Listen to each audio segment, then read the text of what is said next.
तो hello everyone, कैसे हो आप लोग और कैसी चल रही है एग्जाम की तैयारी? हम लोग आ चुके हैं फिर एक नए वीडियो में जिसमें हम लोग कवर अप करेंगे OSHWC कोड का 2020 का क्वेश्चन, मोस्ट इंपॉर्टेंट क्वेश्चन जो एग्जाम पर्पस के लिए बहुत जरूरी है। ठीक है। और गाइस इस बार मैं 50 नहीं, 100 नहीं, 150 नहीं, पूरे के पूरे 250 क्वेश्चंस लेके आया हूँ आप लोग के सामने। ठीक है। ठीक है, इसमें क्या है कि आप लोग का जो भी मोस्ट इंपॉर्टेंट क्वेश्चन है, जो भी छोटा मोटा क्वेश्चन है, सारा इसमें कवर अप किया हूँ। तो चलिए इसी के साथ बढ़ते हैं हम लोग अपने पहले क्वेश्चन की ओर। पहला क्वेश्चन हमसे क्या पूछ रहा है, what is the full form of OSHWC code 2020? तो इसका आंसर तो आप लोग सबको पता है कि occupational safety health working condition code होता है। ठीक है, देखो जो गाइस आप लोग को आंसर पता है, ठीक है, वो सब क्वेश्चन हम लोग ऐसे करेंगे, लेकिन जिसका नहीं पता उसको हम लोग थोड़ा सा ध्यान देंगे। और मैं भी कहीं कहीं गलत हो सकता हूँ।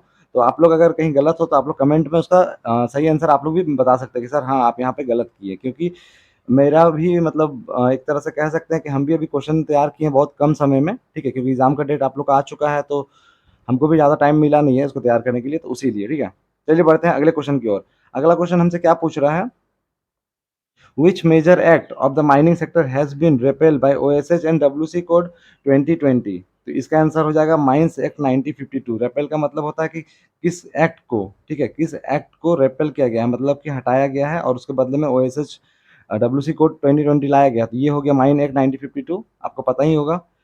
लिखा हुआ है under which ministry was this code publish and passed. ठीक है, इसका आंसर आप लोग हमको कमेंट में दीजिएगा। ठीक है, कि किस मिनिस्ट्री के द्वारा ये पब्लिश एंड पास हुआ है, क्योंकि ये सबको पता है। आगे आते हैं इसमें, how many section and schedule are in OSH code 2020? ठीक है, OSH कोड 2020 में टोटल कितने सेक्शन है एंड शेड्यूल है? आप लोग को भी हम थोड़ा टाइम दे रहे हैं कि आप लोग पढ़िए और उसके बाद फिर हम लोग इसका ये करेंगे। ठीक है, ऑप्शन देख लीजिए आप लोग क्या क्या है, 130, 143, 160, 173। ठीक है, तो इसका भी आंसर आप लोग को पता होगा कि OSH कोड में आपका 143 सेक्शन है एंड टोटल 3 शेड्यूल है। ठीक है, लिखा हुआ है on which date was this code pass in parliament? Parliament में ये कोड कब पास हुआ है? तो इसका आंसर हो जाएगा आप लोग का 28 सितंबर। ठीक है, जिसका कंप्लीट है OSH कोड वो सबको इसमें रिवाइज कर सकते हैं। ठीक है, और मैं कहीं गलत हो तो आप लोग मुझे कमेंट भी कर सकते हैं कि हाँ यहाँ गलत है सर आप। ठीक है, आगे क्वेश्चन देखिए क्या है, adult, adult means a person who has completed how many years of age? Adult उस इंसान को बोलेंगे जिन्होंने अपना कितना साल कंप्लीट कर लिया है। तो इसका आंसर हो जाएगा क्या, 18 ईयर्स। ठीक है, 18 साल जिसका कंप्लीट है उसको हम लोग क्या बोलते हैं, अडल्ट बोलते हैं। अब आते हैं अगला क्वेश्चन में, adolescent, adolescent meaning is same in, same क्या मतलब जो एक्ट में लिखा हुआ है वो क्या है, एडोलसेंट का डिफिनेशन क्या है जो एक्ट में लिखा हुआ है, वही इसमें पूछ रहा है। ठीक है, एक मिनट। हम्म, ये ठीक है, एडोलसेंट का मतलब हो गया आपका child and adolescent labour act 1986। ठीक है, यही आपका एक्ट में लिखा हुआ है एडोलसेंट का डिफिनेशन में। ठीक है, और ऐसे तो अगर एडोलसेंट का मतलब पूछा जाए तो ऐसा पर्सन जिसका 14 से 18 साल के बीच में हो उसको हम लोग बोलते हैं एडोलसेंट। ठीक है, अब आते हैं in a mine an agent manages on behalf of whom? Mine में, ठीक है, एजेंट जो होता है वो मैनेज करता है किसके बिहाफ में? पहला ऑप्शन है owner, manager, owner, chief inspector या फिर गवर्नमेंट। ठीक है, तो इसका आंसर हो जाएगा आपका ऑप्शन नंबर बी, ओनर। ठीक है, ओनर जब नहीं रहेगा तो उनके बिहाफ में जो एजेंट होते हैं वो आपका काम करते हैं एज अ ओनर, मतलब कि ओनर का जो भी रिस्पॉन्सिबिलिटी है वो उठाते हैं उस समय। अब आते हैं अगला क्वेश्चन में। ठीक है, who is not included in audio visual worker? Audio visual worker में कौन नहीं आते हैं? एक्टर, सिंगर, माइनिंग सरदार या एंकर? तो इसका आंसर हो जाएगा माइनिंग सरदार। आगे आते हैं आपका, principal employer in a mines include? Principal employer जो होते हैं माइंस में वो मतलब कौन होते हैं, किसको इंक्लूड किया जाता है प्रिंसिपल एम्प्लॉयर में, ये पूछ रहा है। ठीक है, तो आपका पहला ऑप्शन है only manager, owner and agent, owner agent and manager and only owner. ठीक है, तो इसका आंसर हो जाएगा आपका owner and agent. Owner and agent जो होते हैं वही होते हैं आपके प्रिंसिपल एम्प्लॉयर। मैंने क्लास में ये सब चीज़ बहुत डिटेल में बताया है। ठीक है, एक तरह से मुखिया होता है। ठीक है, प्रिंसिपल एम्प्लॉयर मतलब होता है जो सबका मालिक होता है, सबका लीडर होता है। तो वो कौन होता है, ओनर होते हैं या एजेंट होते हैं। ठीक,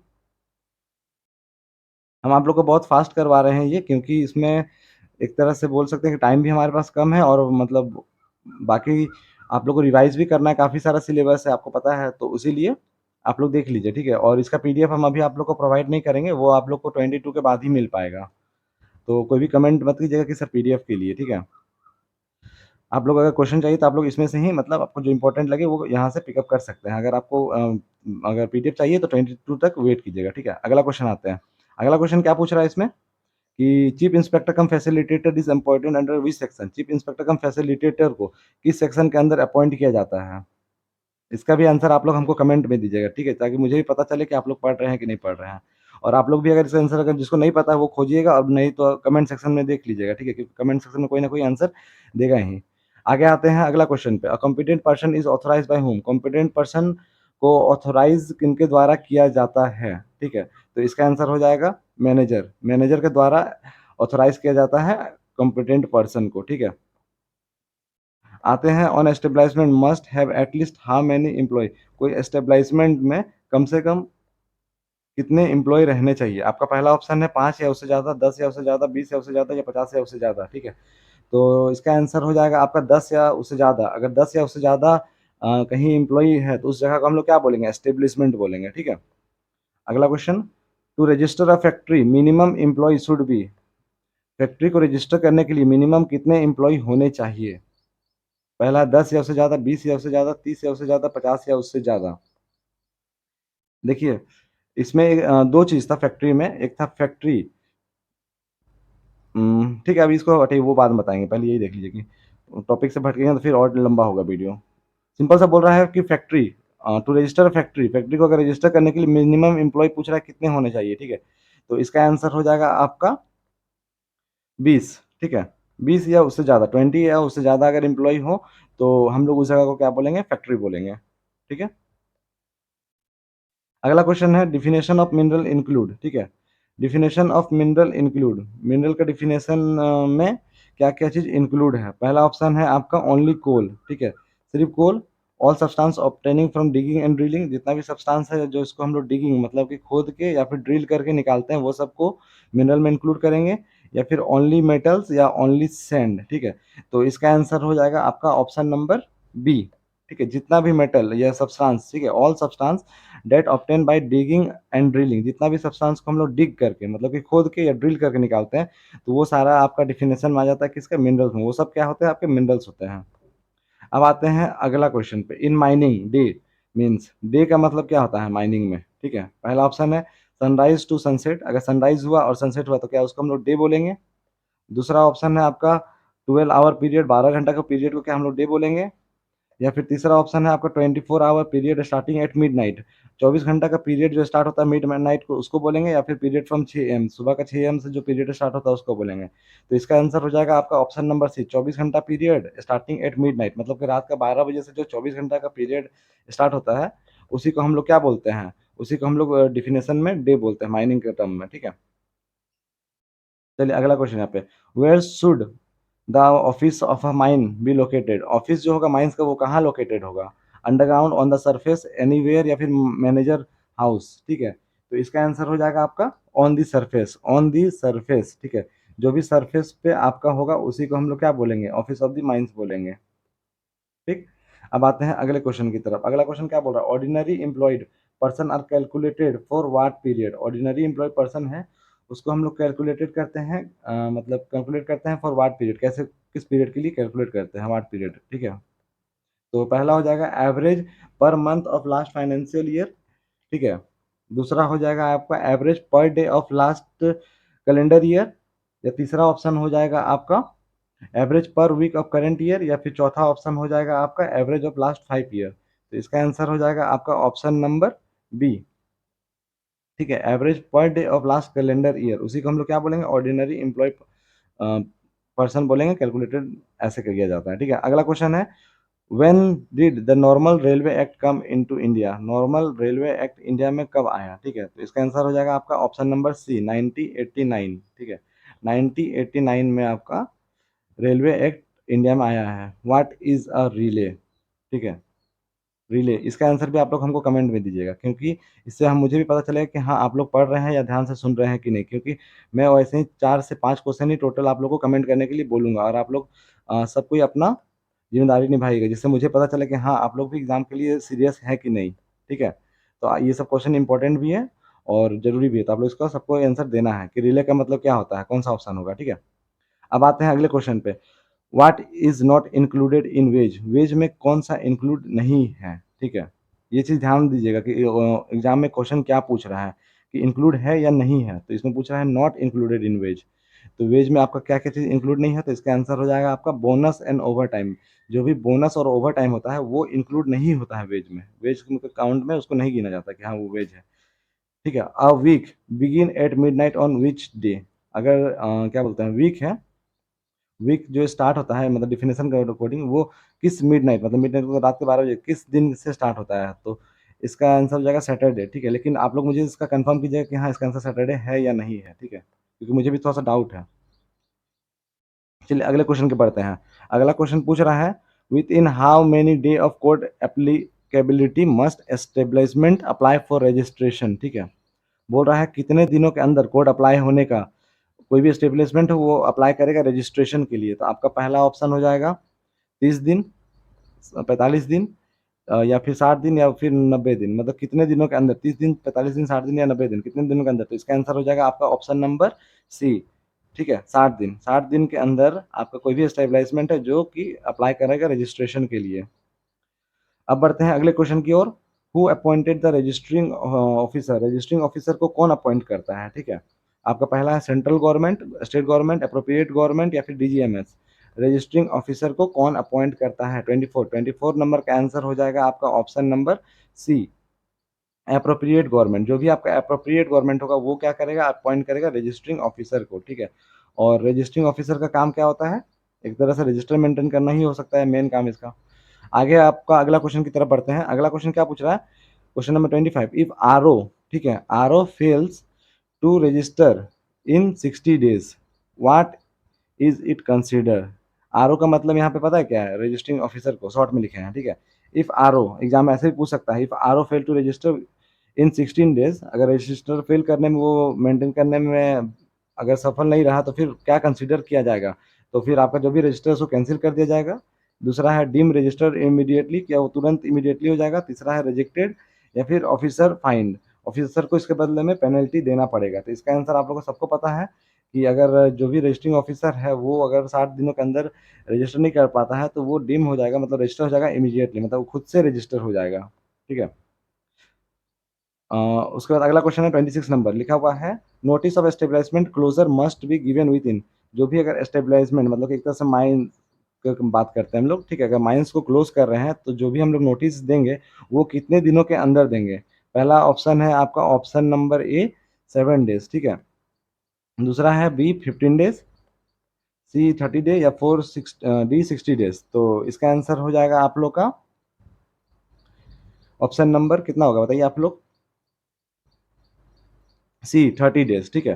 30 डेज के अंदर आप लोग का जो भी एस्टेब्लिशमेंट है क्लोज करेंगे उसका नोटिस हम लोग देंगे, ठीक है? अगला क्वेश्चन की तरफ बढ़ते हैं।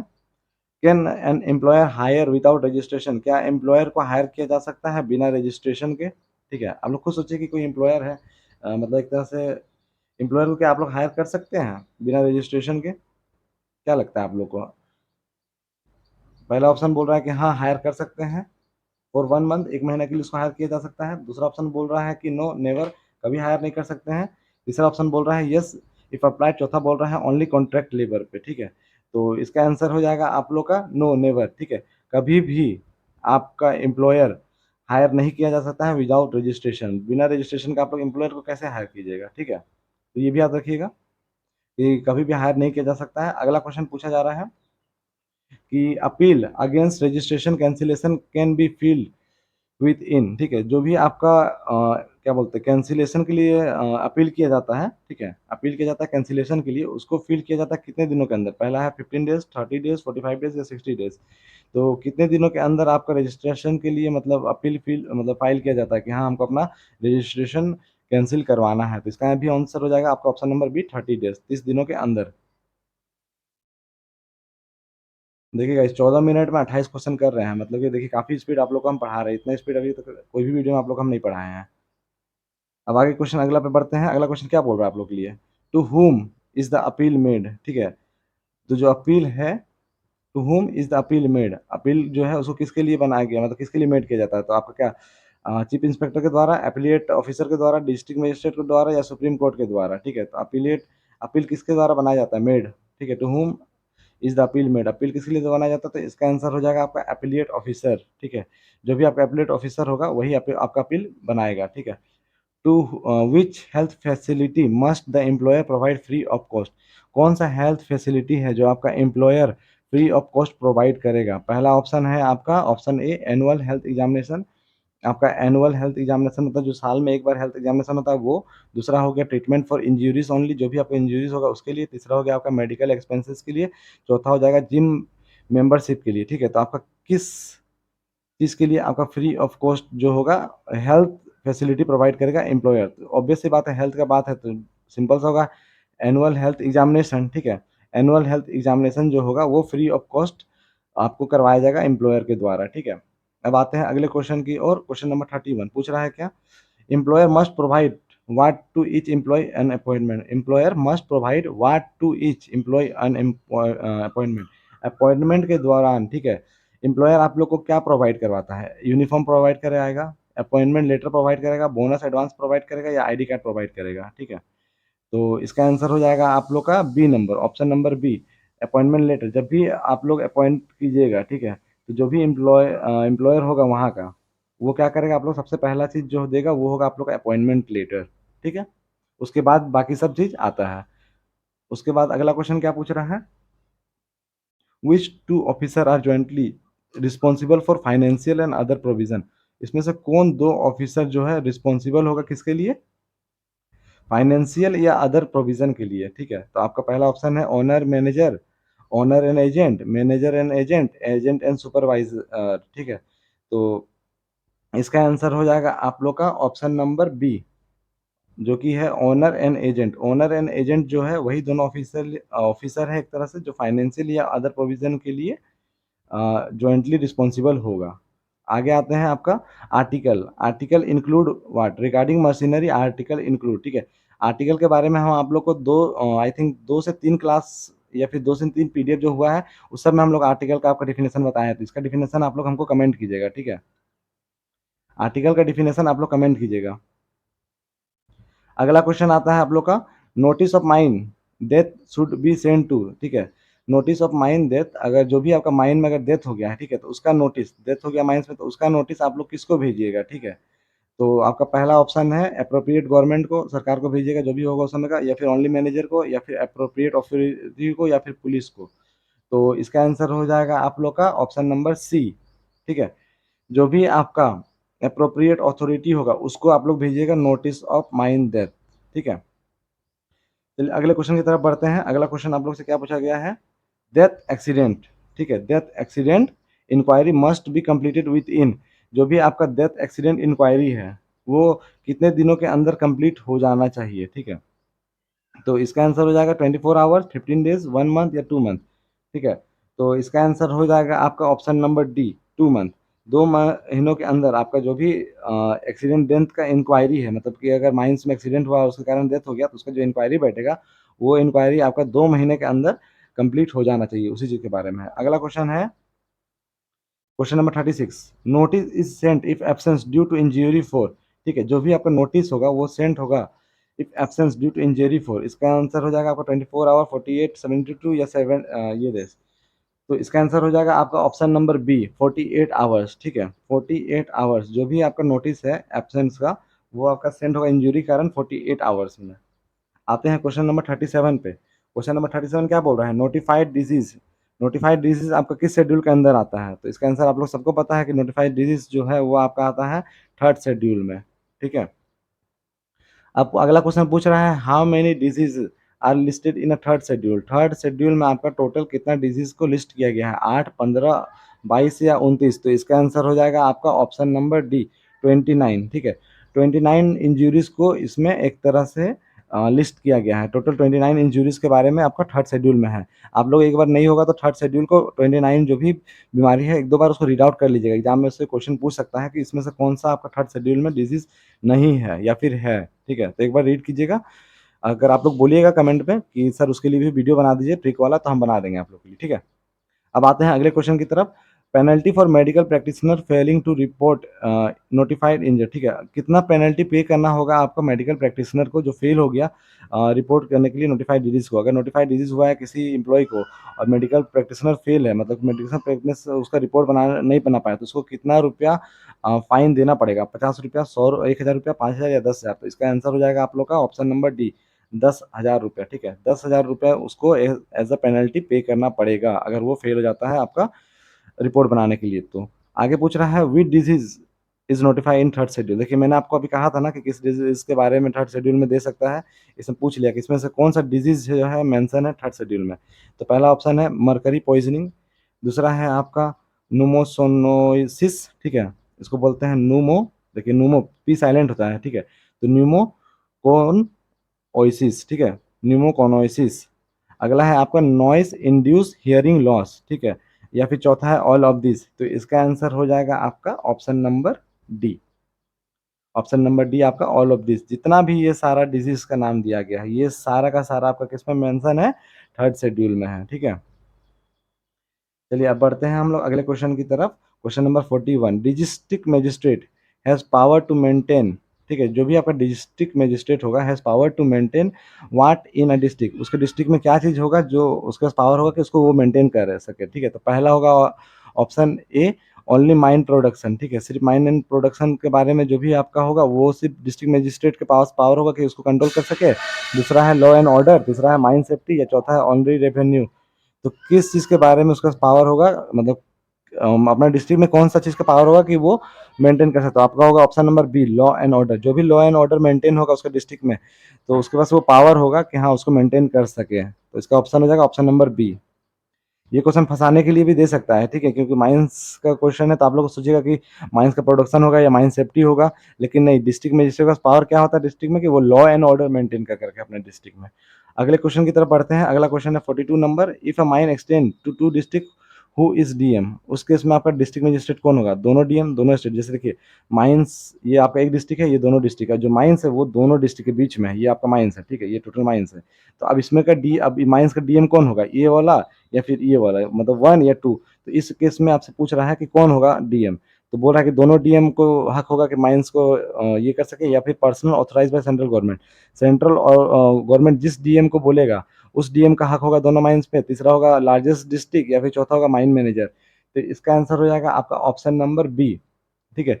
जो भी पर्सन को ऑथोराइज किया जाएगा आपका सेंट्रल गवर्नमेंट के द्वारा वही एक तरह से कह सकते हैं कि माइंस का डीएम होगा, ठीक है। अगले क्वेश्चन की तरफ बढ़ते हैं। अगला क्वेश्चन है आपका 43 number, employee definition does not include, employee का जो डिफिनेशन है उसमें क्या इंक्लूडेड नहीं है? मैनेजर, सुपरवाइजर, अप्रेंटिस या क्लर्क। इसमें से कह रहा है कि कौन आपका इंक्लूड नहीं है एम्प्लॉय में? एम्प्लॉय में कौन नहीं आता? एम्प्लॉय का डिफिनेशन जिसमें दिया हुआ है उसमें से कौन, किसका नाम मेंशन नहीं है? तो आपका हो जाएगा ऑप्शन नंबर सी, जो भी अप्रेंटिस होते हैं, ठीक है। अप्रेंटिस का नाम मेंशन नहीं होता है आपका इसमें एम्प्लॉय का डिफिनेशन में, ठीक है। तो ये याद रखिएगा कि अप्रेंटिस। चलिए बढ़ते हैं अगला क्वेश्चन की तरफ। अगला क्वेश्चन क्या पूछ रहा है? हजार्डस, हजार्डस का मीन इन्वॉल्व, हजार्ड का मतलब क्या होता है? तो सेफ्टी प्रिकॉशन, ठीक है, सेफ्टी प्रिकॉशन को क्या हम लोग हजार्ड बोलते हैं? डेंजर को हजार्ड बोलते हैं, प्रॉफिट को हजार्ड बोलते हैं, या फिर सिर्फ डस्ट को हम लोग बोलते हैं हजार्ड? हाँ, कि डस्ट है माइंस में तो वो एक तरह से हजार्ड है। तो इसका आंसर हो जाएगा आपका ऑप्शन नंबर बी, जो भी आपका डेंजर है माइंस में उसको हम लोग क्या बोलते हैं कि वो एक तरह से हजार्ड है, हजार्डस है, ठीक है। आगे आते हैं family, family included home. Simple सा चीज है भाई। फैमिली में कौन आते हैं? स्पाउस, स्पाउस का मतलब होता है एक तरह से पति पत्नी, ठीक है। तो स्पाउस का क्लियर डिफिनेशन नहीं होता, वो आइदर मेल भी हो सकता है फीमेल भी हो सकता है। तो एक तरह से पति पत्नी का जो ये होता है उसी को हम लोग बोलते हैं स्पाउस, ठीक है। अब आपका दूसरा है आपका ऑप्शन, एक मिनट, दूसरा ऑप्शन है चिल्ड्रन, जो भी घर में बच्चे होते हैं क्या उसको हम लोग फैमिली बोलते हैं? या फिर एडॉप्टेड चिल्ड्रन, कोई चिल्ड्रन को अडॉप्ट किया जाए तो क्या हम लोग उसको फैमिली बोलेंगे? या फिर option number D all of this, ये सब कोई को हम लोग बोलेंगे कि ये सब फैमिली है? तो इसका आंसर हो जाएगा आपका ऑप्शन नंबर डी, ये सब को हम लोग क्या बोलेंगे कि ये फैमिली है। अगला क्वेश्चन, मेडिकल ऑफिसर को अपॉइंट किया जाता है किस सेक्शन के तहत? ठीक है, मेडिकल ऑफिसर किस सेक्शन के अंडर अपॉइंट किया जाता है? इंपॉर्टेंट क्वेश्चन है 46 नंबर। तो इसका आंसर हो जाएगा आपका ऑप्शन नंबर बी, 42, सेक्शन 42, ठीक है, 42, 42। याद कर लीजिए इसको कोई ट्रिक बना के कि मेडिकल ऑफिसर का अपॉइंट किया जाता है 42, ठीक है, सेक्शन 42 के तहत।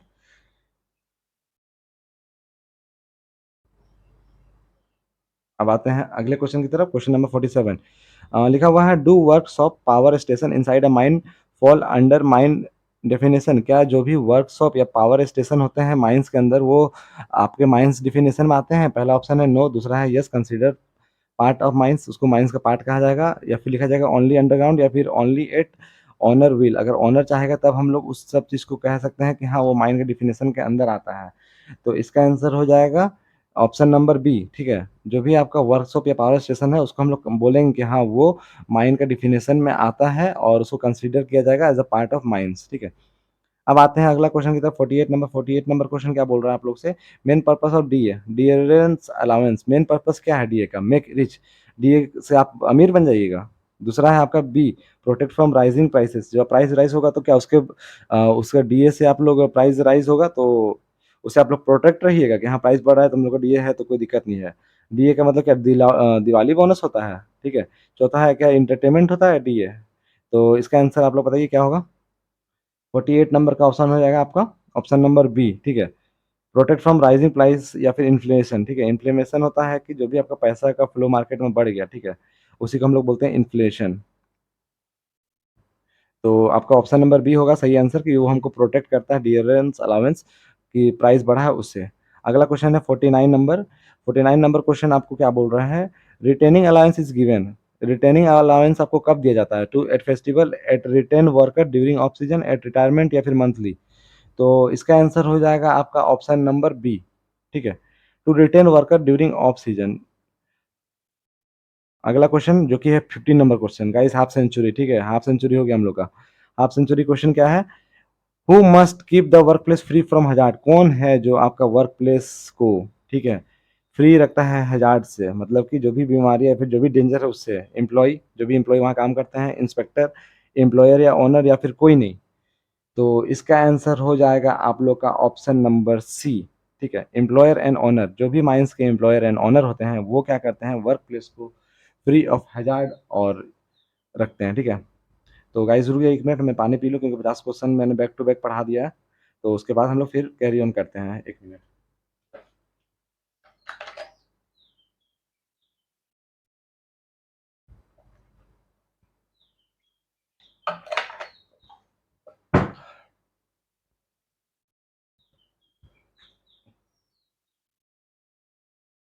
तो चलिए अब बढ़ते हैं अगले क्वेश्चन की तरफ, ठीक है। अगला क्वेश्चन हमारा क्या पूछ रहा है कि इफ एन एस्टेब्लिशमेंट, ठीक है, is already registered under old law, अगर कोई एस्टेब्लिशमेंट आपका पुराने लॉ के अंडर ऑलरेडी रजिस्टर है, अपॉन दिस कोड अराइवल, ठीक है, तो ये कोड आने के बाद, मतलब कि ये कोड आने के बाद भी वो पुराने वाले आपके एस्टेब्लिशमेंट में रजिस्टर है, तो उस केस में क्या होगा आपका?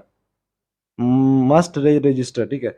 तो उसको वापस, मतलब जरूरी होगा, नेसेसरी होगा कि वो वापस री रजिस्टर कर ले, ठीक है। Dim register under this code, जो भी कोड आया है उसमें वो रजिस्टर कर ले। दूसरा है ओल्ड कैंसिल, न्यू फी रिक्वायर्ड, या फिर नया फी लगेगा। तो इसका आंसर हो जाएगा आपका option number B, deem register under this code.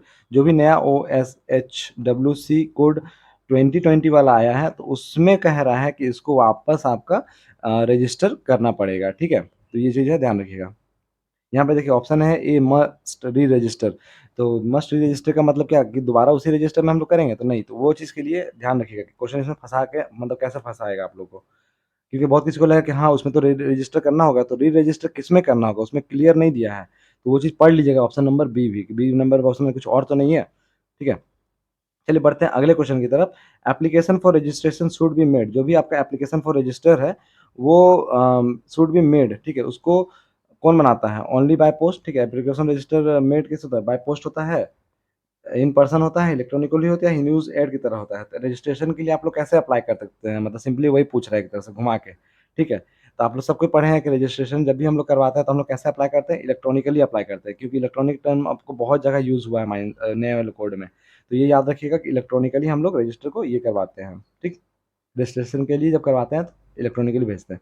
अगला क्वेश्चन हमारा क्या है, 53 number. Registering officer must register with in how many days of receiving application, जो भी आपका रजिस्टरिंग ऑफिसर होगा वो क्या बोलते हैं, must register with in how many days of receiving application, application मिलने के कितने दिन के बाद वो वापस क्या बोलते हैं, how many days of receiving, हाँ, रजिस्ट्रिंग ऑफिसर कितने दिनों के अंदर आपका रजिस्टर करवाता है, ठीक है? तो आपका ऑप्शन है कि 30 दिनों के अंदर हाँ, वो मतलब एप्लीकेशन उसको मिल गया रजिस्ट्रिंग ऑफिसर को, तो 30 दिनों के अंदर आपका रजिस्टर करवा दिया, 45 दिन के अंदर, 60 दिन के अंदर या 90 दिन के अंदर, ठीक है?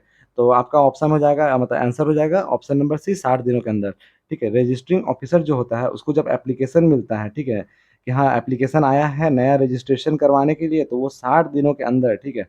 60 दिनों के अंदर क्या करता है कि वो रजिस्टर कर देता है और अगर 60 दिनों के अंदर अगर वो रजिस्टर नहीं कर पाया, तो उस केस में क्या होता है कि वो ऑटोमैटिक रजिस्टर हो जाता है। देखिए वही यहाँ पे लिखा हुआ है कि registration cancellation certificate it auto generated by, ठीक है? Registration cancellation certificate it auto generated by, तो आपका पहला ऑप्शन हो गया इसमें, 1 मिनट इसको हटा देते हैं। पहला ऑप्शन हो गया employer, chief inspector, registering officer responsibility या फिर डीएम। तो इसका आंसर हो जाएगा आपका ऑप्शन नंबर सी। जो भी आपका कैंसिलेशन सर्टिफिकेट है वो ऑटो जनरेटेड हो जाता है आपका रजिस्ट्रेशन ऑफिसर अगर उसमें मतलब कि अगर नहीं कर पाया तो उस केस में, ठीक है? तो उसी का रिस्पॉन्सिबिलिटी होता है एक तरह से कि रजिस्ट्रेशन ऑफिसर का, तो वही इसमें पूछ रहा है। आगे है ऑप्शन आपका क्वेश्चन कि पावर, ठीक है?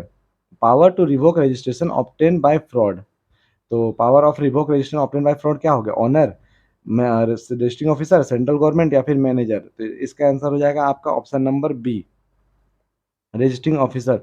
पावर ऑफ रिवोक किसके पास है? आपका रजिस्ट्रिंग ऑफिसर के पास है, ठीक है?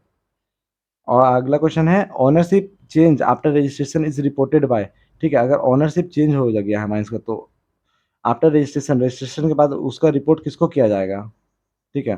तो पहला ऑप्शन है आपका न्यू वर्कर, जो भी नया वर्कर आएगा माइंस में क्या उसको हम लोग रिपोर्ट करेंगे कि हाँ, यहाँ का ओनर बदल गया है, या फिर दूसरे एम्प्लॉयर को कि जो भी एम्प्लॉयर होगा उसको रिपोर्ट करेंगे ओनर बदल गया, या डीजीएमएस को, या फिर नो इंटीमेशन, इसका कोई ज़रूरत नहीं है, किसी को बताने की ज़रूरत नहीं कि ओनर बदल गया। तो इसका आंसर हो जाएगा आपका ऑप्शन नंबर बी, जो कि है आपका एम्प्लॉयर। जो भी एम्प्लॉयर होंगे माइंस में उनको बताया जाएगा कि हाँ, आपके अब ओनर यहाँ पे चेंज हो गए, अब ये आपके न्यू ओनर हैं। तो वो चीज़ ध्यान रखना है, ठीक है? अब आते हैं क्वेश्चन नंबर 57 में। 57 नंबर क्वेश्चन क्या बोल रहा है? 30 day appeal limit can be extended by, जो 30 दिन का अपील लिमिट है उसको एक्सटेंडेड बाय मतलब कैन बी एक्सटेंडेड बाय, उसको एक्सटेंड कौन कर सकता है, ठीक है? तो आपका पहला ऑप्शन इसमें दिया हुआ है ऑप्शन ए मैनेजर, ठीक है? Option B affiliate officer, option C contractor या ऑप्शन डी अप्रोप्रिएट गवर्नमेंट। तो 30 दिन का अपील लिमिट कौन एक्सटेंड करता है? बताइए। इसका आंसर हो जाएगा आप लोग का option number B, affiliate officer. जो भी आपका एफिलिएट एपिलेट ऑफिसर होगा वही आपका 30 डे अपील को एक्सटेंड कर पाएगा। अगला क्वेश्चन है appellate officer should dispose appeal with in, जो भी आपका एपिलेट ऑफिसर होगा वो आपका अपील को डिस्पोज करेगा कितने दिनों के अंदर? 58 डेज। तो इसका आंसर हो जाएगा आपका ऑप्शन नंबर बी, ठीक है? 30 डेज। 30 डेज के अंदर आपका एपिलेट ऑफिसर जो भी होगा वो आपका अपील को डिस्पोज कर देगा, मतलब कि सॉर्ट आउट करके उसका ये बता देगा, ठीक है? अगला क्वेश्चन, अगला क्वेश्चन क्या पूछ रहा है आपसे कि notice of cessation of work goes to, जो भी आपका नोटिस है सेसेशन ऑफ वर्क का, ठीक है? सेसेशन का मतलब होता है क्लोजिंग ऑफ वर्क का, मतलब कोई काम अगर स्टार्ट हुआ है उसको क्लोज किया गया है, ठीक है? दो चीज़ होता है आप लोग को बताए थे, एक सेसेशन होता है और एक चीज़ और होता है। तो सेसेशन का मतलब होता है बंद, ठीक है? तो जो भी आपका कोई काम को बंद करने का नोटिस है वो किसको भेजा जाएगा? वर्कर को, कि हाँ वर्कर को भेज देंगे काम खत्म हो गया, या फिर कंसर्न अथॉरिटी को या न्यूज़पेपर में या किसी को नहीं। तो इसका आंसर क्या हो जाएगा? आपका ऑप्शन नंबर बी। ये सब तो ऐसे ही आप लोग को मतलब कॉमन सेंस से भी आप लोग बता सकते हैं कि अगर नहीं भी पढ़े हैं तो भी, कि जो भी अगर काम बंद हो रहा है, ठीक है? नोटिस ऑफ सेशन हो रहा है तो वो किसको हम लोग इन्फॉर्म करेंगे? कि वर्कर को इन्फॉर्म कर देंगे कि हाँ काम बंद हो गया सिर्फ, या फिर न्यूज़पेपर में लिख के पूरा गाँव को हल्ला करें कि हाँ, यहाँ का काम चल रहा है, काम बंद हो गया। तो सिंपल सा बात है, जो भी आपका कंसर्न अथॉरिटी मेंबर होंगे, उनको इन्फॉर्म किया जाएगा कि हाँ, यहाँ का काम हो कंप्लीट हो गया है, अब दूसरा जगह काम करना है। ठीक है? तो ये सब क्वेश्चन आप लोग थोड़ा-सा अगर सोचिएगा भी एग्जाम में तो उस तरह से भी आप लोग बना सकते हैं। अगला है आपका 60 नंबर क्वेश्चन। 60 नंबर क्वेश्चन क्या बोल रहा है आप लोग को? Hiring a worker without registration is, अगर किसी वर्कर को हम लोग हायर कर रहे हैं, ठीक है? बिना रजिस्ट्रेशन के, उसका रजिस्ट्रेशन किए के बिना, तो वो उसको क्या कहा जाएगा? कि वो लीगल है या प्रोहिबिटेड, मतलब उसको प्रोहिबिट कर दिया जाएगा? या फिर अगला आपका ऑप्शन है 10 डेज़ अलाउ, उसको 10 दिन काम करने दिया जाए कि हाँ, आप चलो बिना रजिस्ट्रेशन के आए हैं, 10 दिन काम कर लो, ऐसा है क्या? या फिर कॉन्ट्रैक्ट ओनली, कि नहीं, नहीं तुम काम कर रहा है तो सिर्फ़ तुम कॉन्ट्रैक्ट के बेसिस में काम करेगा, तो ऐसा नहीं है। जो भी वर्कर अगर मतलब बिना रजिस्ट्रेशन के आते हैं तो उनको प्रोहिबिटेड किया जाएगा, ठीक है? उनको हटा दिया जाएगा।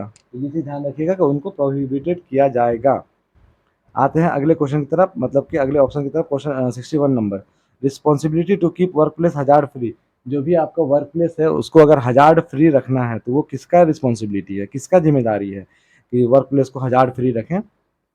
Employer, sorry worker, employer, sweeper या फिर पुलिस, जो भी वर्कर काम कर रहे हैं उसका जिम्मेदारी है कि वो वर्क हजार्ड फ्री रखे, या एम्प्लॉयर का, या फिर स्वीपर का जो साफ सफाई करते हैं, या फिर पुलिस वालों का कि हाँ भाई जाओ माइंस में साफ सफाई करो। तो इसका आंसर क्या हो जाएगा? एम्प्लॉयर। ठीक है, जो भी माइंस के एम्प्लॉयर होंगे उनका जिम्मेदारी है कि वो क्या करें, हजार्ड फ्री रखे माइंस को, कि ताकि काम करने में दिक्कत ना आ सके। अगला है which test should employer provide free of cost. Guys कितना बार बता चुका हूँ इसका आंसर, इसमें से कौन सा चीज़ है जो आपका employer free of cost conduct करवाएगा? इसका आंसर तो आप लोग पक्का कमेंट कीजिएगा, ठीक है।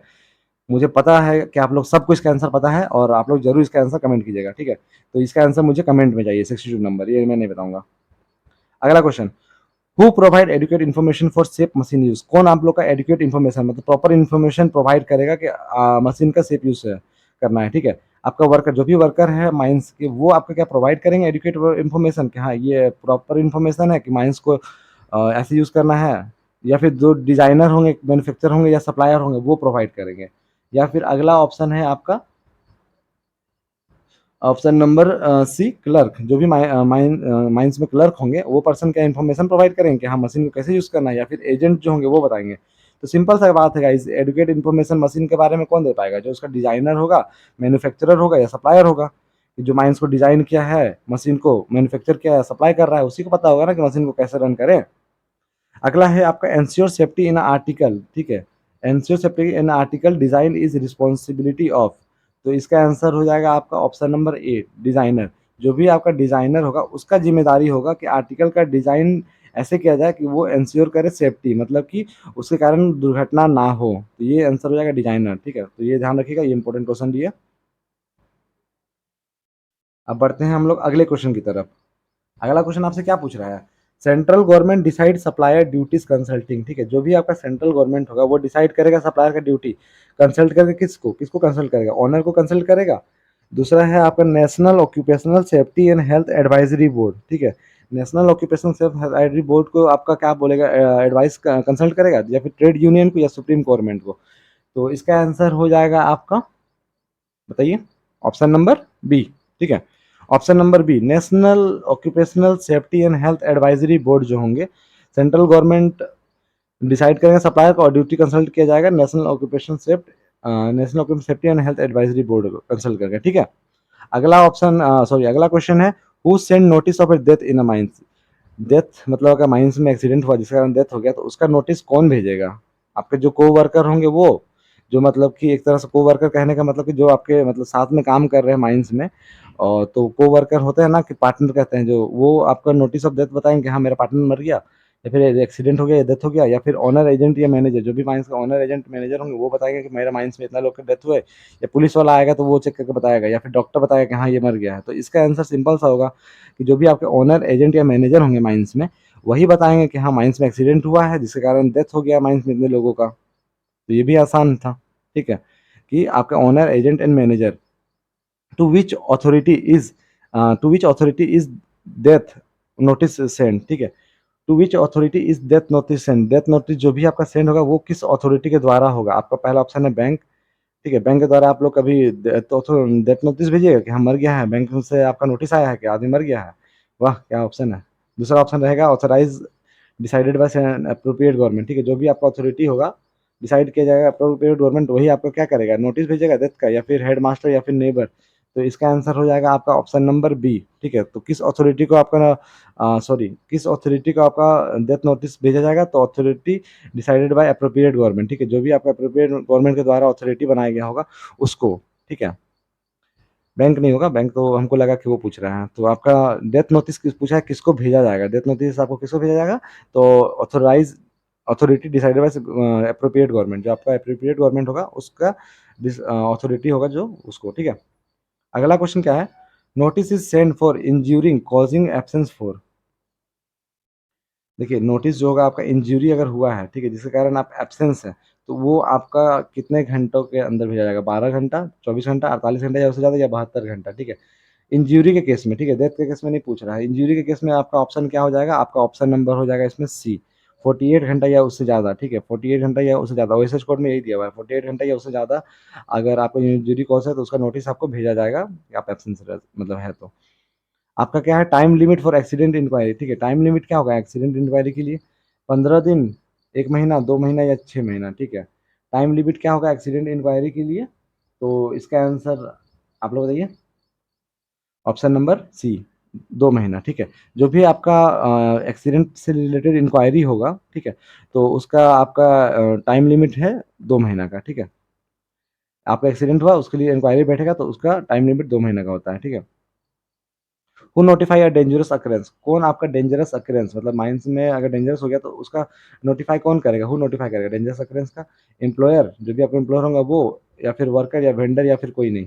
तो आपका इसका आंसर हो जाएगा ऑप्शन नंबर ए, ठीक है, एम्प्लॉयर। जो भी आपके एम्प्लॉयर होंगे, ठीक है, वो क्या करेंगे आपके माइंस में जो भी डेंजरस अकरेंस हुआ है उसका नोटिस देंगे। अगला आता है notified disease listed is in, ठीक है, नोटिफाइड डिजीज आपका किस में लिस्ट किया गया? First schedule, second schedule, third schedule या फोर्थ शेड्यूल, ठीक है। शेड्यूल का स्पेलिंग पूरा नहीं है, आप लोग समझ जाइएगा, ठीक है, कि फर्स्ट शेड्यूल का बात हो रहा है, सेकंड शेड्यूल, थर्ड शेड्यूल या फोर्थ शेड्यूल। तो नोटिफाइड नोटिफाइड डिजीज किस में आते हैं आपके? तो ये आते हैं आपके option number C, third schedule के अंदर, ठीक है। अब आते हैं सेम देखिए फिर से वैसे ही, which is the notified disease, ठीक है, इसमें से कौन सा आपका नोटिफाइड डिजीज है? आपको मैंने अभी जो डिजीज का नाम बताया था वो डिजीज क्या थे? वो सब डिजीज किसमें मेंशन थे? थर्ड शेड्यूल में मेंशन थे, ठीक है। और यहाँ आपसे क्वेश्चन क्या पूछा है? Notified disease. और नोटिफाइड डिजीज भी आपके किस में आते हैं? देखिए थर्ड शेड्यूल में आते हैं। तो क्वेश्चन आपको अगर घुमाना होगा तो कैसे घुमाएगा? देख रहे हैं कि नोटिफाइड डिजीज किस शेड्यूल में आते हैं? तो आपका पहला ऑप्शन क्या है? मरकरी पॉइजनिंग, टॉक्सिक जॉन्डिस या फिर सिलिकोसिस या फिर ऑल ऑफ दिस, ठीक है। तो इसका आंसर भी आपका हो जाएगा option number D, all of this. देखिए क्वेश्चन घुमाने के लिए किस तरह से घुमाया जा सकता है। आपका ऑप्शन दे देगा कि which is in notified disease slash या फिर थर्ड शेड्यूल, ऐसे भी आप लोग समझ जाइए कि थर्ड शेड्यूल में किस डिजीज के बारे में है। तो ऑप्शन ये सब दिया रहेगा, तो आप लोग अगर नाम याद रहेगा आप लोग देखिए रहेगा तब ना बताइएगा कि कौन सा है कौन सा नहीं है, ठीक है। तो वो चीज़ का थोड़ा ध्यान दीजिएगा कि क्या चीज़ पूछ रहा है आप लोगों से। चलिए बढ़ते हैं अब अपने अगले क्वेश्चन की तरफ। अगला क्वेश्चन आप लोग से क्या पूछ रहा है? Medical practitioner send report to the chief inspector cum facilitator, CIF. CIF का फुल फॉर्म आप लोग को पता है? चीफ इंस्पेक्टर कम फैसिलिटेटर, ठीक है, चीफ इंस्पेक्टर कम फैसिलिटेटर, ठीक है। तो बोल रहा है मेडिकल प्रैक्टिशनर मतलब कि जो भी मेडिकल प्रैक्टिशनर होंगे वो आपका रिपोर्ट सेंड करेंगे सीआईएफ को, कैसे? वर्बली, वर्बली का मतलब हो गया मुंह से कि हाँ सर ये रिपोर्ट है इसका, या बाय फोन, फोन करेंगे सर को, हाँ हाँ सर फोन किया आपको, ये रिपोर्ट है ऐसे। या फिर इन रिटर्न एक लेटर लेंगे, इसमें लेटर में लिखेंगे सारा details, this this this this this this, और इसका सारा रिपोर्ट लिखने के बाद कि हाँ ये पर्सन कब जिंदा है, कब मरा, क्या नाम था, टोटल डिटेल्स लिखने के बाद वो सारा किसको भेजेंगे? चीफ इंस्पेक्टर कम फैसिलिटेटर को, या फिर चौथा ईमेल के द्वारा कि हाँ मोबाइल है मेल भेज देते, चलो चल गया रिपोर्ट। तो किस फॉर्म में भेजेंगे वही पूछ रहा है, मेडिकल प्रैक्टिशनर जो होंगे वो किस फॉर्म में? तो इसका आंसर हो जाएगा आप लोग का इन रिटर्न। कभी भी मेडिकल प्रैक्टिशनर जो रिपोर्ट सेंड करेंगे वो सीआईएफ को किस फॉर्म में भेजेंगे? रिटर्न फॉर्म में लिख के भेजेंगे, ठीक है। फॉर्म फॉर डिजीजेस नोटिस, ठीक है, जो भी आपका फॉर्म है मतलब डिजीज नोटिस का वो किस फॉर्म में है? कोई भी फॉर्म में दिया जा सकता है, from prescribe by appropriate government, या फिर लेटर हेड, या फिर प्लेन पेपर। तो आपका जो भी डिजीज का नोटिस है वो किस फॉर्म में दिया जाता है? तो इसका आंसर हो जाएगा आप लोग का option number B, option number B, form prescribe by appropriate government. जो भी आपका अप्रोप्रिएट गवर्नमेंट होंगे वो आपको प्रिस्क्राइब करेंगे कि हमको इस फॉर्म में डिजीज का नोटिस का जो भी है दो, तो आपको उस फॉर्म में देना पड़ेगा। तो वही इसमें बोल रहा है, ठीक है, समझ गए। अब बढ़ते हैं अगले क्वेश्चन की तरफ, क्वेश्चन नंबर 75। क्वेश्चन नंबर 75 क्या बोल रहा है? If noise included hearing loss, अगर नॉइज के कारण हियरिंग लॉस हो गया, ठीक है, नोटिफाइड डिजीज इज, क्या आपसे पूछ रहा है कि नोटिस क्या नॉइज के कारण अगर हियरिंग लॉस हो गया है, ठीक है, नॉइज के कारण आप लोग का कान का सुनाई कम दे रहा है, तो क्या हम लोग उसको बोलेंगे कि हाँ वो नोटिफाइड डिजीज है? आप लोग अगर पढ़े होंगे कि नोटिफाइड डिजीज क्या क्या होते हैं तो उसमें ये ऑप्शन होगा या नहीं भी होगा, तो आप लोगों को तो पता चलेगा। तो देखिए क्या है इसका ऑप्शन, पहला है कि हाँ होगा, दूसरा है ना नहीं होगा। अगर आप लोग का एक तरह से क्या बोलते हैं हियरिंग लॉस हो गया है तो उसको हम नोटिफाइड डिजीज नहीं बोलेंगे। ओपन कास्ट का केस में होगा कि हाँ ओपन कास्ट केस में आपको लोग का नॉइस के कारण आप लोगों का सुनाई नहीं दे रहा है, या फिर कान को सुनाने में प्रॉब्लम हो रहा है तो उस केस में, या अंडरग्राउंड केस में, अंडरग्राउंड केस है तो अंडरग्राउंड में आप लोग का किसी कारण आप लोग का हियरिंग लॉस हो गया तो उस केस में हम लोग बोल रहे हैं कि हाँ। तो इसका आंसर हो जाएगा आप लोग का ऑप्शन नंबर ए, कि हाँ नोटिस इंड्यूस हियरिंग लॉस एक तरह का नोटिफाइड डिजीज है, उसको नोटिफाइड डिजीज में माना गया है। आप लोग सारा नोटिफाइड डिजीज एक बार देखिएगा जरूर, ठीक है, इंपॉर्टेंट है। आते हैं अगले क्वेश्चन की तरफ। Safety committee form under which section, ठीक है। सेफ्टी कमेटी को किस सेक्शन के अंदर बनाया गया है? इसका आंसर आप लोग सब कोई मुझे कमेंट कीजिएगा, ठीक है। इसका आंसर आप लोग सब कोई मुझे कमेंट करके बताइएगा कि सेफ्टी कमेटी को किस सेक्शन के अंदर बनाया गया है, ताकि मुझे भी पता चले कि हाँ आप लोग एक्टिव है कि नहीं है, और आप लोग भी अपना ये जिम्मेदारी निभाइएगा, जिससे मुझे भी मोटिवेशन मिले कि हाँ आप लोग भी पढ़ रहे हैं, अगर हम वीडियो बना रहे हैं आप लोग तो, ठीक है। अगला क्वेश्चन क्या पूछ रहा है? 77 number, employee should take what for health and safety. जो भी आपके एम्प्लॉय होंगे वो क्या चीज़ लेंगे आपका हेल्थ और सेफ्टी को ध्यान रखने के लिए? डू ऑन वर्क, वो अपना काम करेंगे सिर्फ, ठीक है। वो बोलेंगे सेफ्टी वेफ्टी गया भाड़ में, चलो अपना सिर्फ काम करो, अपना काम करो, घर निकलो। तो क्या एम्प्लॉय वो सब चीज़ करेंगे, या रीजनेबल केयर करेंगे कि हाँ इसके कारण यहाँ पे दुर्घटना हो सकता है तो इस चीज़ का ध्यान रखो, ये चीज़ नहीं करो, या फिर अपने साथ वाले एम्प्लॉय को बताएंगे कि हाँ ऐसे करने से यहाँ पे ये प्रॉब्लम आ सकता है, ये चीज़ करेंगे एम्प्लॉय। तीसरा है, बोल रहे हैं हेल्थ और सेफ्टी के लिए वो कुछ नहीं करेंगे। चौथा है वेट फॉर ऑर्डर, वो ऑर्डर का वेट करेंगे कि हाँ, क्या ऑर्डर आता है सेफ्टी के लिए, वो सब हम लोग फॉलो करेंगे बस। तो इसका आंसर हो जाएगा आपका ऑप्शन नंबर बी, वो रीज़नेबल केयर करेंगे, ठीक है। जो भी एम्प्लॉयी होंगे आपके हेल्थ और सेफ्टी के लिए वो क्या करेंगे, आपका रीज़नेबल केयर करेंगे। अगला है आपका 78 नंबर। क्या बोल रहा है, if a place is unsafe worker inform, अगर प्लेस अनसेफ है तो जो वर्कर है होंगे माइंस में, वो सबसे पहले किसको इन्फॉर्म करेंगे? आपका ए नंबर है को वर्कर को, साथ वाले वर्कर को इन्फॉर्म कर देंगे कि हाँ भाई यहाँ पे डेंजर है। दूसरा हो गया एजेंट और मैनेजर को, कि हाँ एजेंट को या मैनेजर को इन्फॉर्म करो कि हाँ वहाँ पे डेंजर है, या फिर सो जाएंगे, देखेंगे कि हाँ प्लेस अनसेफ है, सो जाओ। या फिर पुलिस को इन्फॉर्म करेंगे, सर वहाँ पे पुलिस जाएंगे, बोलेगा कि सर यहाँ पे डेंजर है, हमारे काम कर रहे हैं वहाँ पे। कॉमन सा चीज़ है कि इसका आंसर हो जाएगा आप लोग का, एक मिनट, इसका आंसर हो जाएगा आप लोग का option number B.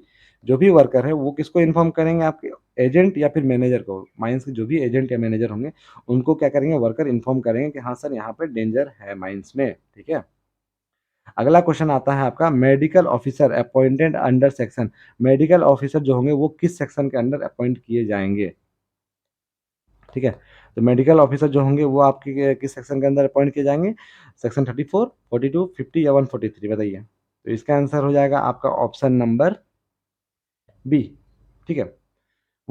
Section 42, section 42 के अंदर अपॉइंटमेंट होता है किसका, मेडिकल ऑफिसर का। तो ये चीज़ ध्यान रखिएगा कि इसका आंसर हो जाएगा आपका ऑप्शन नंबर बी, सेक्शन 42। लिख रहा है माइंस डिफिनेशन इंक्लूड, माइंस का डेफिनेशन में क्या क्या चीज़ इंक्लूड है? ड्रिलिंग एंड एक्सकवेशन, मतलब कि ड्रिल करना और सामान बाहर निकालना, या फिर ऑयल वेल, जो भी आपका ऑयल वेल मतलब कि तेल के कुएं हैं वो सब इंक्लूड होता है माइन के डिफिनेशन में। पावर स्टेशन या वर्कशॉप को इंक्लूड किया जाता है, या फिर ऑल ऑफ दिस को इंक्लूड, ये सब चीज़ आपके आते हैं माइंस में, माइंस के डिफिनेशन में। तो इसका आंसर हो जाएगा आपका ऑप्शन नंबर डी। ये सारे चीज़ जो है आपके ये इंक्लूड होता है माइंस के डिफिनेशन में, ठीक। अब अगला क्वेश्चन है, week begin at midnight on, ठीक है। जो भी आपका वीक का बात किया है, वीक आपका स्टार्ट होता है मिडनाइट पे, ऑन मतलब कि ऑन किस दिन में, ठीक है। On midnight on which day, week का जो भी बिगिन होता है वो मिडनाइट ऑन विच डे, किस दिन का, मतलब किस रात का मिडनाइट से स्टार्ट होता है वीक का मतलब स्टार्ट, ठीक है। आप लोग पढ़े ही हैं तो समझ गए होंगे। तो इसका आंसर हो जाएगा आप लोग का बी, ठीक है, सैटरडे। पहले भी मैंने आप लोग को ये बताया था। वेजेस इंक्लूड, वेज में क्या क्या चीज़ इंक्लूड होता है, ठीक है। सेम क्वेश्चन है आप लोग के लिए, रिपीट हो गया है। नहीं सेम नहीं है गाइस, उसमें था आप लोग को वेज में कौन कौन चीज़ इंक्लूड नहीं होता है, और इसमें है आपका वेज में क्या क्या चीज़ इंक्लूड होता है। तो बेसिक पे आपका इंक्लूड होता है वेज में, डीए इंक्लूड होता है, रिटेनिंग अलाउंस इंक्लूड होता है, या फिर सब इंक्लूड होता है। तो आपका आंसर हो जाएगा आपका ऑप्शन नंबर डी, ठीक है। ऑल ऑफ दिस, जितना भी ये सारा चीज़ है ये सब चीज़ आपका किस में इंक्लूड होता है, वेजेस में इंक्लूड होता है, ठीक है। मुझे लगा सेम ऑप्शन है, मतलब सेम क्वेश्चन है, तो इसलिए मैं स्किप कर रहा था, लेकिन सेम नहीं है, उसमें था नॉट इंक्लूड, यहाँ इंक्लूड। तो याद रखिएगा, ध्यान दीजिएगा एग्जाम में क्या पूछा है, वेज का इंक्लूड या नॉट इंक्लूड। अगला है आपका पर्पस ऑफ रिटेनिंग अलाउंस।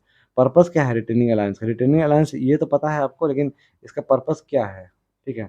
तो आपका यही है, retain worker in off season, ये बता चुका हूँ। रिले, रिले का मतलब क्या होता है? कमेंट कीजिएगा, ये आंसर तो आप लोग को कमेंट ही करना है। माइन ऑफिस का लोकेशन, ये भी मैंने बता चुका था, ठीक है। माइन का ऑफिस कहाँ लोकेटेड होगा, ऑन सरफेस पे होगा। कुछ कुछ क्वेश्चन रिपीट हो गया है मेरे अकॉर्डिंग, ठीक है। तो वो सब चीज़ भी ध्यान देना है, ठीक है। अब अगला क्वेश्चन क्या है आपका, प्रिंसिपल एम्प्लॉयर। तो प्रिंसिपल एम्प्लॉयर में आपका कौन कौन इंक्लूड होते हैं, कि कौन कौन सा मतलब लोगों को हम लोग बोलते हैं कि हाँ वो प्रिंसिपल एम्प्लॉयर है? ऑनर को बोलते हैं प्रिंसिपल एम्प्लॉयर, एजेंट को बोलते हैं, मैनेजर को बोलते हैं, या फिर तीनों को बोलते हैं हम लोग प्रिंसिपल एम्प्लॉयड में इंक्लूड होते हैं। तो प्रिंसिपल एम्प्लॉयर का मतलब क्या होता है? एक तरह से मैंने आप लोग को बहुत पहले बताया था, जब क्लास लिया था तो बताया था कि प्रिंसिपल का मतलब होता है, जैसे स्कूल है, स्कूल में हम लोग प्रिंसिपल को किसको समझते थे? जो हम लोग का हेड सर थे, मतलब एक तरह से जो भी वहाँ के मुखिया थे पूरे स्कूल के, ठीक है? तो उसको हम लोग क्या बोलते थे कि हाँ, यही प्रिंसिपल है यहाँ के। तो वैसे ही माइंस के केस में आपके प्रिंसिपल कौन होंगे? जो सबसे हेड होंगे, ठीक है? तो सबसे हेड कौन होते हैं आपके? ओनर होते हैं माइंस के। ओनर होंगे, उनके अंदर में ही तो आपके सारे लोग आते हैं ना, मैनेजर हो गए या फिर जो भी हो गए। तो माइंस के केस में आपके कौन होते हैं? प्रिंसिपल एम्प्लॉयर, ओनर होते हैं, याद रखिएगा। कंफ्यूज मत होइएगा कि ये सब हेड है, ओनर, एजेंट, मैनेजर हेड है तो सब होंगे, लेकिन नहीं। जो सबसे हेड होते हैं उन्हीं को हम लोग प्रिंसिपल बोलते थे। बाकी उनसे नीचे वाले को हम लोग क्या बोलते थे? असिस्टेंट, मतलब प्रिंसिपल हो गए, और एक होते थे हम लोग असिस्टेंट प्रिंसिपल सर, जो भी उनके नीचे होते थे। और उसके बाद फिर सीनियर टीचर्स होते थे और फिर जूनियर टीचर्स होते थे, ऐसे तो होता। तो वही चीज़ है यहाँ पे, समझिएगा, ठीक है? कि जो ओनर होंगे एक तरह से वही होंगे प्रिंसिपल एम्प्लॉयर। अगला क्वेश्चन आपसे क्या पूछ रहा है? Chief inspector cum facilitator appointed under, ठीक है? इसमें सीआईएफ के बारे में पूछ रहा है। सीआईएफ को किस सेक्शन के अंडर अपॉइंट किया जाता है? सेक्शन 1, सेक्शन 34, सेक्शन 143 या सेक्शन 100? बताइए। चीफ इंस्पेक्टर कम फैसिलिटेटर को किस सेक्शन के अंदर अपॉइंट किया जाता है? तो इसका आंसर हो जाएगा आपका option number B. Option number B क्या है? सेक्शन 34। सेक्शन 34 के अंदर किसका अपॉइंटमेंट होता है? चीफ इंस्पेक्टर कम फैसिलिटेटर का। मिनिमम एज फॉर अडल्ट, ठीक है? मिनिमम एज फॉर अडल्ट पूछ रहा है, मतलब क्वेश्चन देखिए कंफ्यूज करने के लिए आप लोग को कैसे घुमा सकता है कि मिनिमम एज कितना होगा कि हम लोग कहेंगे कि वो अडल्ट है। तो इसका आंसर हो जाएगा 18 साल, ठीक है? अगर हम आपसे पूछे, एक क्वेश्चन हम पूछते हैं आप लोग से अपनी तरफ से, ठीक है? मिनिमम एज फॉर एडल्सेंट, ठीक है? मिनिमम एज फॉर एडल्सेंट, तो आप लोग का आंसर क्या होगा? बताइए। मिनिमम एज फॉर एडल्सेंट, तो इस केस में आप लोग आंसर क्या कीजिएगा? जो पढ़ा होगा वो बता देगा, ठीक है? कि मिनिमम एज फॉर एडोलसेंट क्या होगा। अब आते हैं अगले क्वेश्चन की तरफ। अगला क्वेश्चन क्या है आपका? 89 नंबर, ठीक है? 89 नंबर क्या कह रहा है? अरे यार, क्या हो गया? हाँ, 89 नंबर। 89 का नंबर कह रहा है शिफ्ट का मतलब। शिफ्ट का मतलब क्या होता है? वर्कर का नाम, fix time interval for work, mine corner या फिर कोल टाइप, ठीक है? तो शिफ्ट का मतलब क्या होता है? सिंपल सा बताइए। शिफ्ट का मतलब होता है fix time interval for work. जो भी आपका एक फिक्स टाइम इंटरवल है वो सब किस में इंक्लूड होता है? शिफ्ट में। आपके अगला आता है हजार्डस। हजार्ड का मतलब हम आपको बताया था कि जो भी डेंजरस होगा उसको क्या बोलते हैं? हजार्ड बोलते हैं, ठीक है? लिखा है who report death due to accident. कौन रिपोर्ट देता है आपका डेथ का एक्सीडेंट के कारण, ठीक है? आपका वर्कमैन इंस्पेक्टर रिपोर्ट देगा कि हाँ डेथ हो गया है। एक मिनट यार, क्या हो रहा है? हाँ, आपका वर्कमैन इंस्पेक्टर आपका रिपोर्ट करेगा, ओनर, एजेंट, मैनेजर या डीएम या फैमिली, ठीक है? Who report death due to accident, कौन रिपोर्ट करेगा? तो इसका आंसर हो जाएगा आपका ओनर, एजेंट या मैनेजर। माइंस जो भी ओनर या एजेंट या मैनेजर होंगे वो क्या करेंगे? आपका डेथ ड्यू मतलब कि रिपोर्ट, डेथ का जो भी डेथ रिपोर्ट होगा वो चीज़ का वो एक तरह से इन्फॉर्म करेंगे, ठीक है? अगला है आपका death notice send to. Death notice आपको किसको भेजा जाएगा, ठीक है? Authorise prescribe by appoint appropriate government. आपका जो भी अथॉरिटी प्रिस्क्राइब होगा अप्रोप्रिएट गवर्नमेंट उसको, पुलिस को, डीजीएमएस क्लर्क को या सेक्रेटरी को। तो ये भी मैंने बताया था कि डेथ नोटिस आपको किसको भेजा जाएगा? Option number A, authorise authority prescribe by appropriate government, ठीक है? देखिए बहुत सारे क्वेश्चन इसमें घुमाया, मतलब रिपीट भी होगा क्योंकि उससे आप लोग क्या हो कि रिवीजन हो। एक क्वेश्चन को अगर 2 बार पढ़ लीजिएगा या देख लीजिए तो कोई दिक्कत नहीं है, आप लोग तो स्किप भी कर सकते हैं अगर चाहेंगे तो। तो इसीलिए हम आप लोगों के लिए कुछ क्वेश्चन जो इंपॉर्टेंट है उसको 1 से 2 बार आया है गलती से, क्योंकि क्वेश्चन सेट करने में 1-2 क्वेश्चन मिसटाइप हो जाता है, ठीक है? तो notice sent if absence due to injury is, ये भी बताया था, 48 हो गया। अब आते हैं अगले क्वेश्चन के लिए। Death inquiry completed within, death inquiry कितने महीने तक कंप्लीट होगा? 2 महीने। हाँ, if no special authority who order inspector to inquire, ठीक है? क्या लिखा हुआ है? ये एक अलग क्वेश्चन आया कि if no special authority who order inspector to inquire, ठीक है?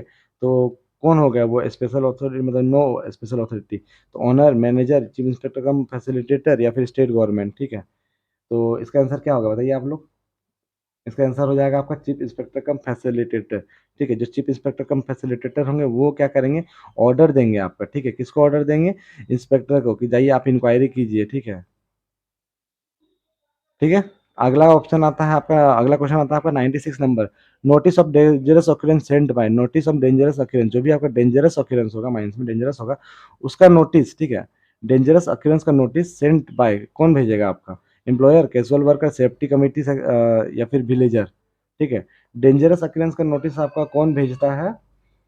तो इसका आंसर हो जाएगा ऑप्शन नंबर ए, एम्प्लॉयर। जो भी आपके एम्प्लॉयर होंगे वो क्या करेंगे? डेंजरस ऑकरेंस का नोटिस भेजेंगे। फिर है नोटिफाइड डिजीज लिस्ट इन, नोटिफाइड डिजीज का बताया था थर्ड शेड्यूल में होता है। Total listed disease in third schedule, total कितना डिजीज लिस्ट होता है, तो 29 होता है, ये भी बताया था।